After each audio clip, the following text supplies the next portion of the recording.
asking for information ការសាកសួរព័ត៌មាន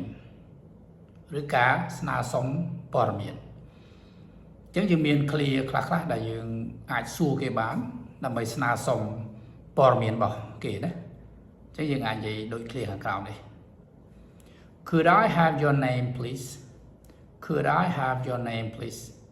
តើខ្ញុំអាចសុំឈ្មោះអ្នកបានទេ It's Savan It's Savan ខ្ញុំឈ្មោះ Savan How do you spell it How do you spell it តើអ្នកប្រកបវាដូចម្តេចដែរ It's SOVANN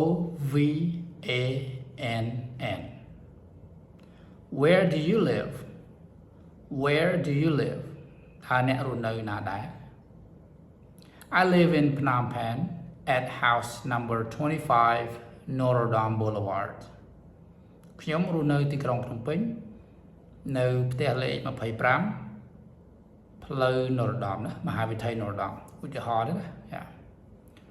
What is your phone number What is your telephone number តើលេខទូរស័ព្ទរបស់អ្នកប្រមាណដែរ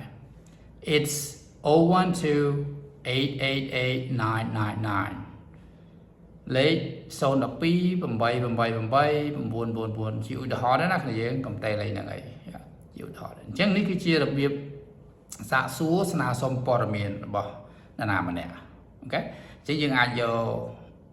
clear ទាំងអស់ហ្នឹងទៅហាត់បានណាហើយយើងមាន clear ច្រើនទៀតអញ្ចឹងយើងនឹងមានវីដេអូបន្តទៀត Thank you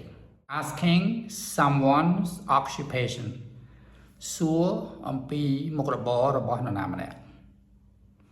What do you do What do you do តើអ្នកធ្វើការងារអ្វីដែរ I'm a dentist I'm a dentist ខ្ញុំគឺជាតន្តពេទ្យឬយើងហៅថាពេទ្យធ្មេញ Oh are you That's great Oh but man ពិតជាល្អមែន Yeah How about you បាទឬចាចុះចំណែកអ្នកវិញ I'm an accountant I'm an accountant ខ្ញុំគឺជាគណនេយ្យករ